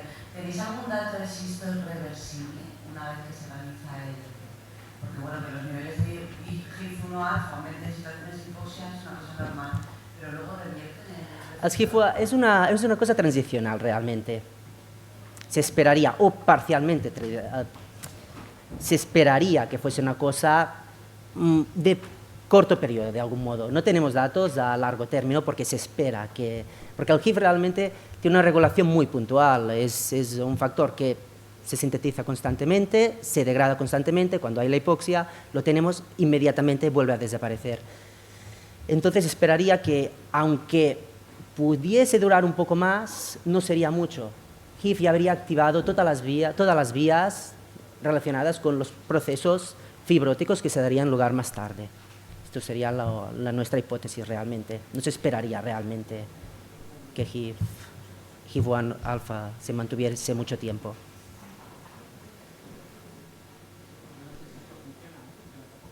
Grito. Hace un poco, sí. He echado en falta entre los genes VEGF. ¿No se aumenta? VEGF hemos visto diferencias significativas. Es esto, por esto no sale. Sí, está analizado, pero no hemos observado diferencias significativas en este caso. En nuestras muestras no. Muy bien. Muchas gracias.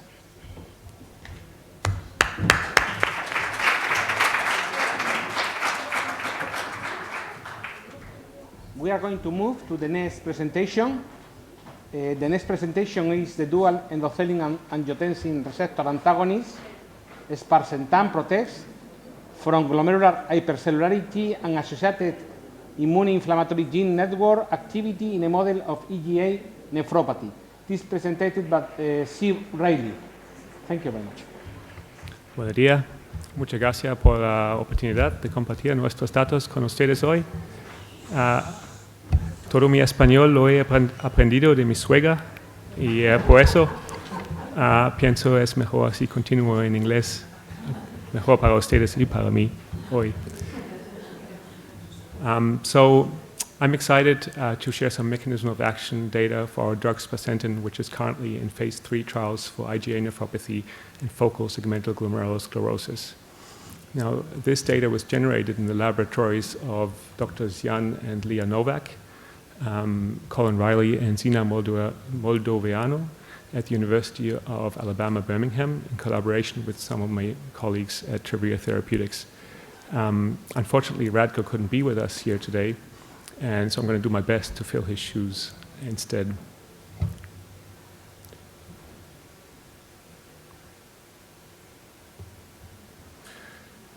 Here are our disclosures. So I don't think I need to spend a lot of time introducing IgA nephropathy to this audience today. It suffices to mention that aberrantly glycosylated IgA is targeted by autoantibodies, which leads to the formation of immune complexes. These complexes deposit in the glomeruli of the kidney and trigger a pathological response that progressively damages the kidney. In the passive IgAN model, the passive IgAN model involves injection of human immune complexes into the circulation of immune-deficient nude mice. As in the actual disease, these complexes aggregate in the kidney and trigger a pathological reaction, which is actually quite equivalent to what we see in the human. And this reaction includes the activation and proliferation of mesangial cells and an inflammatory response.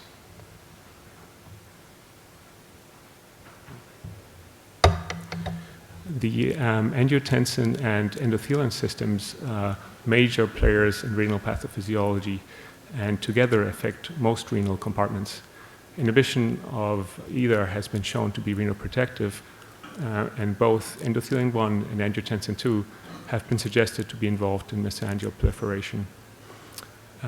We had the opportunity to take a closer look at this using our dual ETA and AT1 receptor antagonist sparsentan in the passive IgAN model.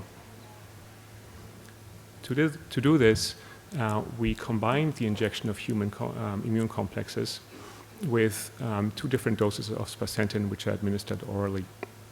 After 11 days of this, we assessed cellular proliferation and the gene expression changes in the kidneys of these mice. As you can clearly see here, the mesangial-proliferative response is quite pronounced, but it is completely prevented by sparsentan.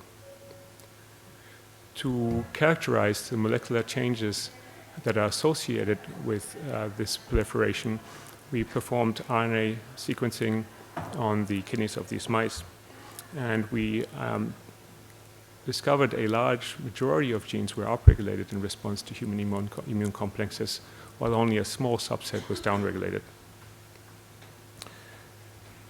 We next identified genes that are co-expressed by correlation analysis and strongly correlated with the mesangial cell phenotype.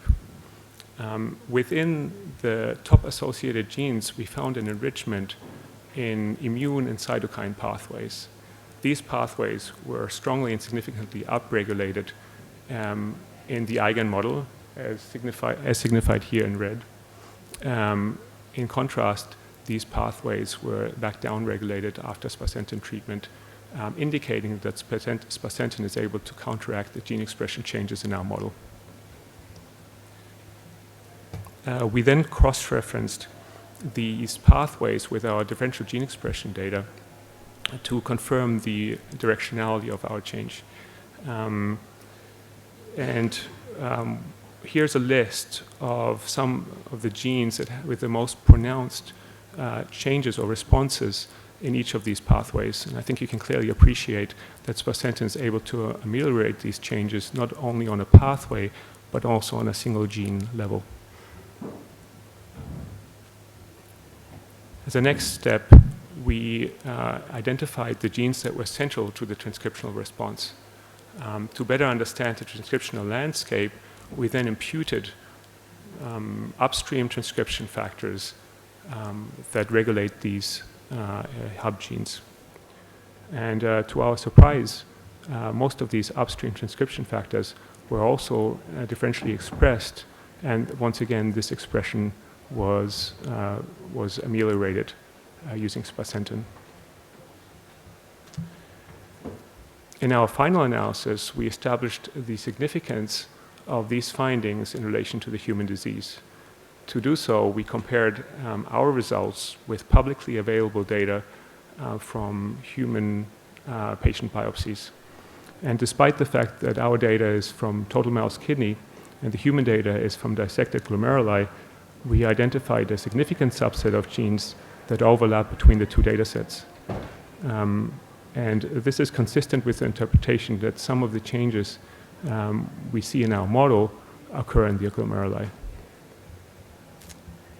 I should say the subset also includes some of the inflammatory mediators that we've already encountered in some of our previous analysis. So in summary, mice treated with immune complexes develop hypercellularity, which is also seen in IgA nephropathy. On a transcription level, there's an upregulation of immune inflammatory genes, and we found that both of these can be largely prevented by sparsentan, and further demonstrated that a subset of the genes that we've identified herein are relevant to human IgA nephropathy. Muchas gracias.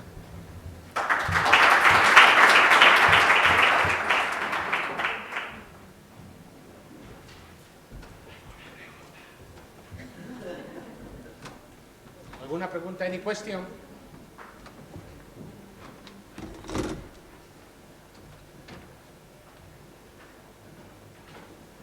I have a question. Do you have any evidence of the comparison between the effect of your drug against angiotensin II or blocker or endothelin 1A blocker, in order to know which is the added value of the dual system? We do not in this model, though. Yeah. Okay. How many biopsies, human biopsies, have you studied? It's a very good question. I don't have the answer to that. I apologize. I didn't actually perform this work, so I'm sorry. Any more questions? Well, thank you very much. Sorry? We are going to move to the last presentation. It's about sparsentan, but now we are going to speak about the hemodynamic of the glomeruli, and the presentation is by the Dr. Petty Petterly. Thank you. Thank you.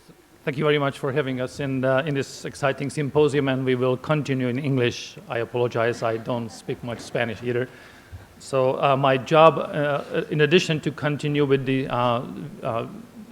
sparsentan studies, is to bring you visual entertainment from Hollywood, and hope you will enjoy that, hoping that the movies will work. So this was a sponsored research collaboration with our academic unit at USC and Travere. So you already heard about sparsentan, that preliminary clinical as well as emerging basic science evidence indicate very strong antiproteinuric and glomerular protective actions of the dual endothelin type A and angiotensin II type 1 receptor antagonist sparsentan. These nephroprotective effects have been more pronounced in experimental and clinical settings compared to the current standard of care angiotensin II 81 receptor blocker or ACE inhibitors. Considering the very broad spectrum of renal actions of both endothelin and angiotensin II, inhibition of both pathways simultaneously using sparsentan is postulated to target multiple renal cell types via a variety of renal protective effects. So the aim of our study was to determine the glomerular mode of action of sparsentan compared to the losartan by performing intravital multiphoton microscopy to directly visualize the effects of sparsentan. So in our models, we use mice, transgenic mice, as well as healthy physiological mouse models. The transgenic mouse model was a podocyte-specific overexpression of TRPC6, which is a well-established model of FSGS. We put these animals on the microscope, and they're happily sleeping and maintain intact kidney function. And we perform intravital multiphoton imaging, which is a optical sectioning technique non-invasively to look inside the cells and even subcellular resolution to look at glomerular hemodynamics, tissue remodeling via evaluating a variety of hemodynamic parameters. So one example is shown here is a time-lapse movie. A glomerulus is shown, afferent arteriole is shown. In this model, the contractile vascular smooth muscle cells of the afferent arteriole expresses the calcium-sensitive GCAM5. Calcium goes up, causes contractions, and nicely oscillating fashion. On the other side, we also used for tissue remodeling imaging, used the so-called confetti mouse model, in which every single cell type expresses one of the green, red, blue, or yellow or red fluorescent reporters, in fact 2 copies. So this gives us about 10 different outcomes for color combinations. What this does is that it allows a single cell identification, and then we can genetically track the fate of that single cell to visualize directly tissue remodeling. So in this model, for example, if there is an actively proliferating progenitor cell, it will give rise to daughter cells. The daughter cells inherit the same color combination. So if you see the appearance of, for example, of a red cell colony in the same anatomical location, that you know that there's an actively proliferating progenitor cell there. So an example is shown here. And we perform this both for mesenchymal and endothelial cell types. So first, about the hemodynamic effects of sparsentan, we applied a physiological model, treated mice in 3 groups for 6 weeks. And what you see here is that sparsentan treatment significantly increased both the afferent and efferent arterial diameter, as well as caused increase in single nephron GFR.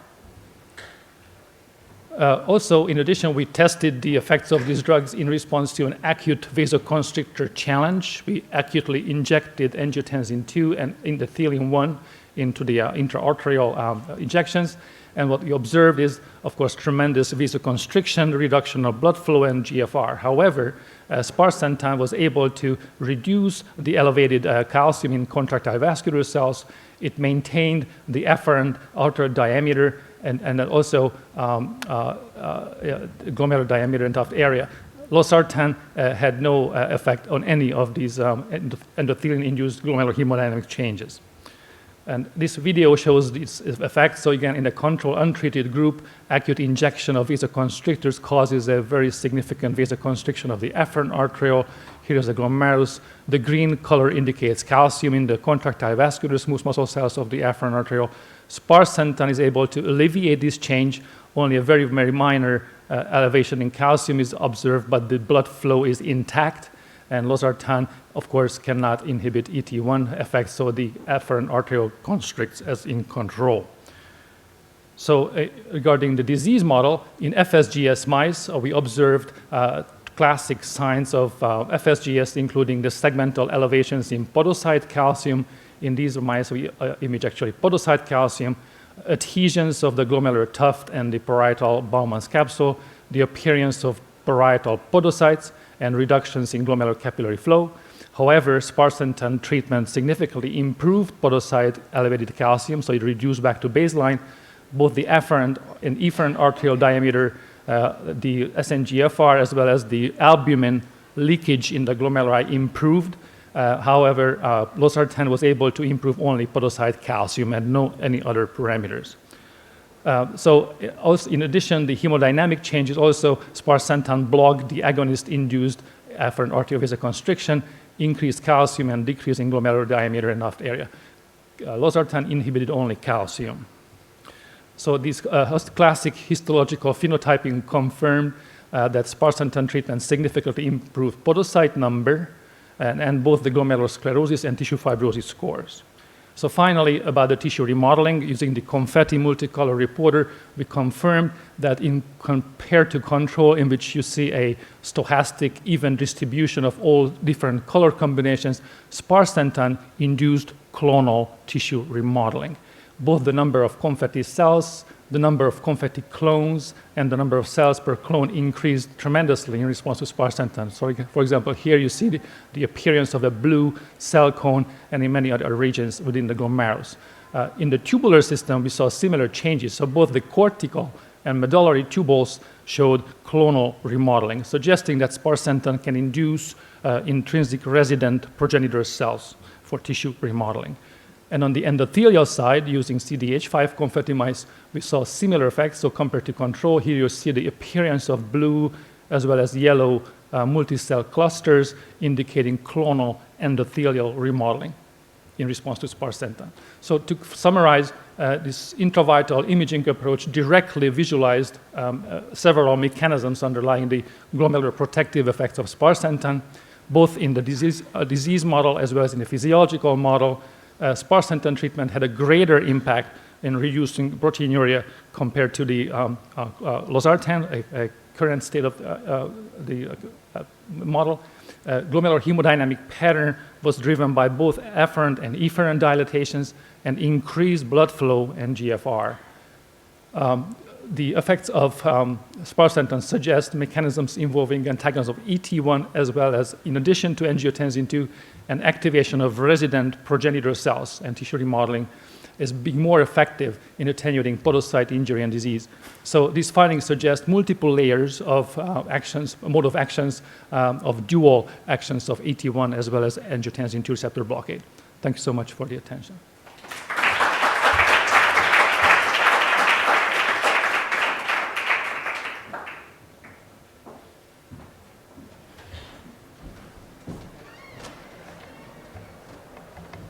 Any question?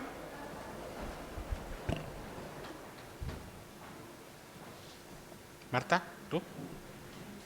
Aquí, por favor.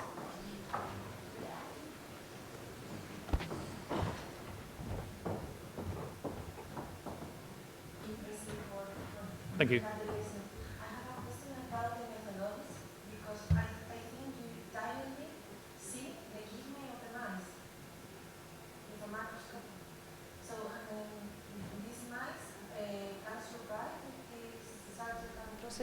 For how long?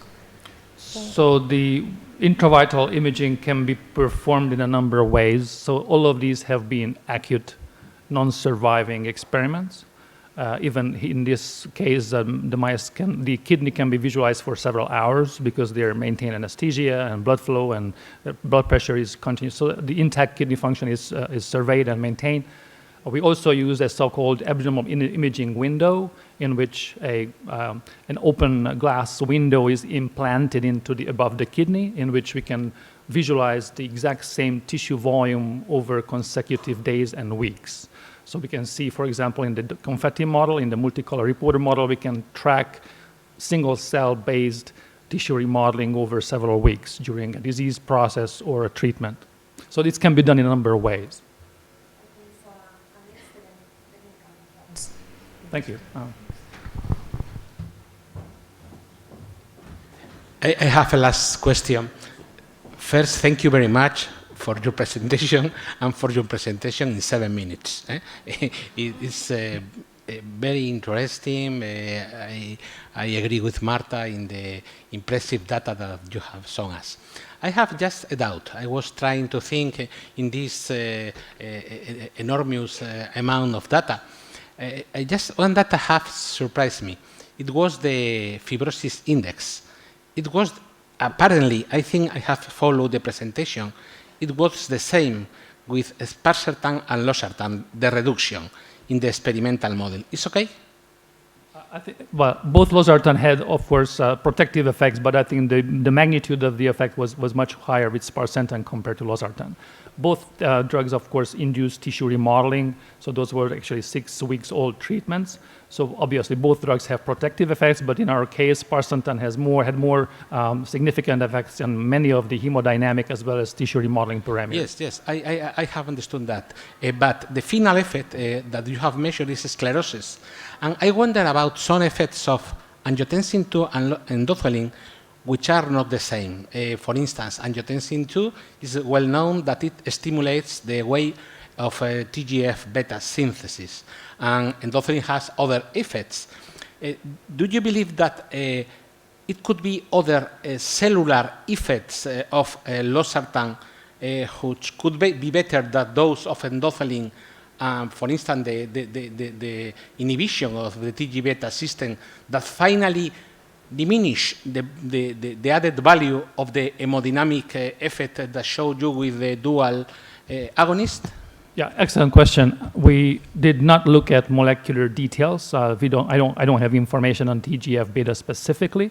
However, I want to emphasize that this is a dual. So we have with sparsentan, we have already a blockade of the renin-angiotensin-aldosterone system, but on top of it, these studies actually suggest if you add on top of RAS inhibition endothelin blockade, then you have even more benefit. So that's really the overall message that we are, of course, see RAS inhibition protective effects alone. However, we see an added benefit with sparsentan. Muchas gracias. Hemos acabado con algún pequeño incidente. Muchísimas gracias a todos.